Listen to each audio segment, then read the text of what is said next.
Fruits Basket is most definitely on a roll when it comes to character progression and development and relationships, and really executing one of the most flawless character arcs I've seen in quite some time with Yuki Soma, with the whole Tohru motherly love situation. We discussed it quite a bit last week, and I've been theorizing on it for quite a bit since season 1, give or take. So the first half of this episode was more just like a sigh of relief and just getting more information and more clarity on Yuki's thought process to get to this moment, but also seeing certain things from a different point of view. And some things that I may have forgotten about because it's been a little bit here are moments that were very romantically tension designed, and how he really was trying to force himself to think that he needs to look at her like a woman, and how it was wrong of him and weird to view her more as a motherly figure. It's nice to have that clarity and that kind of like realization, and I'm sure for many people watching this show for the first time, it's going to be a like aha moment, because you're not like, you probably were thinking, oh, maybe it's a three-way love story and you're like, who's gonna win?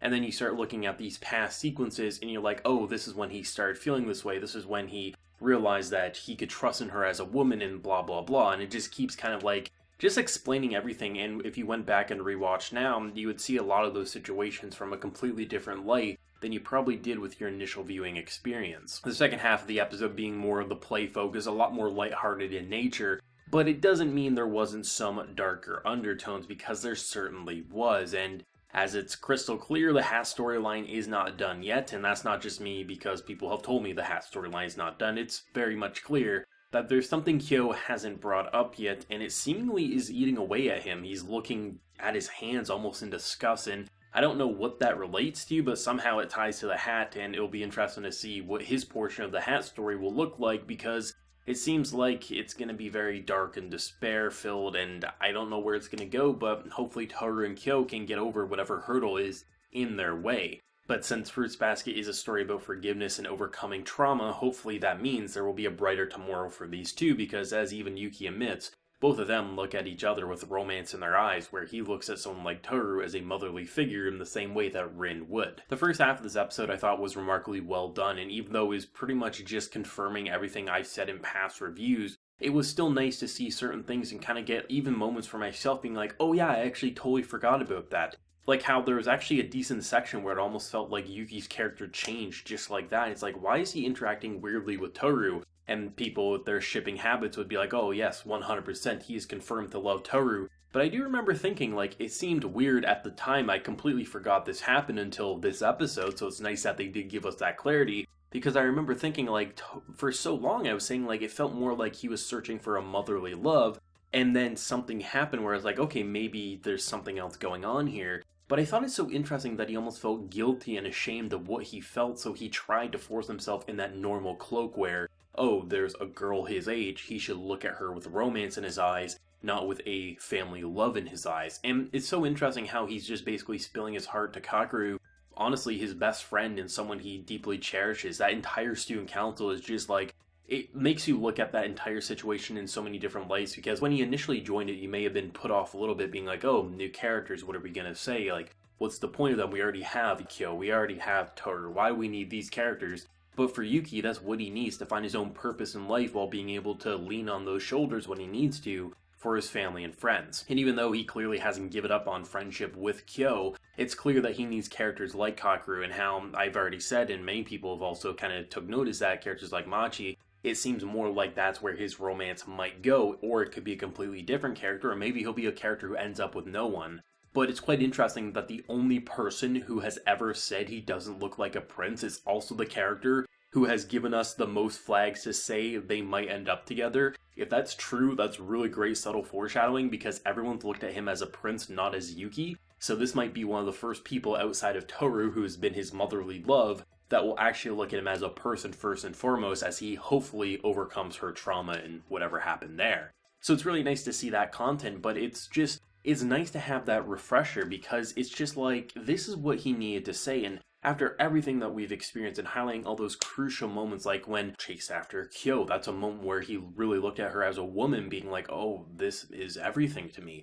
This is changing everything of how I look at her. Those simple moments on the rooftop, or when she first didn't shy away from him turning into a rat, and how She looked at the others who were cursed like him as not something to be disgusted by, but someone to hug and love away. It's so nice to see him just emit these feelings, and how it's really actually amazing that his friend is basically saying like, oh, it doesn't mean you can't love her, or, you know, a lot of people end up with someone who's like their mother in their romantic relationship. Sounds a little creepy, but he's not wrong in the slightest. And I like how rather than him just saying like, no, you gotta go chase after her, rather he's really pushing his back against a wall to make sure he spills everything in his heart, and to make sure that he comes to terms with whatever feelings he has. And it's nice to see Yuki have that connection that he can really just spill everything that he needs to say, and it lets you look at the second half of this episode in a different light. Sure, this content could have been like an extended last week's episode, but it still worked in a very interesting way to kind of be like, okay, serious stuff's over, now it's time for the play. They have a ton of comedic scenes, it's really cute, it's goofy, there's just a lot of greatness to it. I mean, you have someone like Tohru being the evil character in a play, and then you have Hsieh of all people being the prince. It doesn't make sense, so it's no surprise that they had to rework the play, because this just wasn't cutting it. But it's interesting how they reintroduced drama in such a lighthearted fashion, because I think a lot of people probably thought the first half was the drama and the second half was going to be the random, just kind of fun play. But by introducing Hsieh's portion and how Hsieh smashes a window, he is upset, he is destroyed, he is not happy with what's happening. And yes, we know everything with Yuki, we know he doesn't have a good life, but from Hsieh's perspective, he's the random person who just, you know, has a family. He has everything handed to him. He's the favorite of the family, or he's the little boy who's not invited to dinner and has to look out in a winter snowstorm. It's really nice that they're portraying this conflict not as just random conflict, there's no reason for it. We know there is, but we also know it's not irreparable, but at the same time, Hsieh is very stubborn. And I thought they were going to end it like that, just really highlighting that the drama's still there. But the fact that he goes from smashing a window and Yuki just being so sad that he just can't be friends with someone he deeply wants to, but just is like hoping that he'll end up with Tohru because he knows that's what's best for both of them, to then ending with him just leaning on her shoulder, being like, I'll do the play, just don't make fun of me. It shows that even in a situation that we thought was just going to be more drama, he has grown. He has started to change. It's just there's something in his heart that is clouding him so much that makes him not have self-worth still. And it's going to be interesting to see what happens. It probably relates to the hat, I'm going to assume, because that's the only thing I can think of outside of him being scared of going back to that cage that could be lingering in his heart. And it'll be interesting to see where they take the remaining episodes of this season and where season 3 will go to wrap up this story. It's kind of crazy to think we still have a third of the story left to go, but that's remarkable to say the least, because how many characters have we come to understand but still feel like there's still so much left you can explore. This was an amazing episode to kind of like go back to last week and just kind of wrap up what we needed to, really highlight for people who knew about the idea that Yuki probably loved her as a mother, or the people who didn't even see it coming, just showing everyone just how well written it is and that this author is a master at what she does.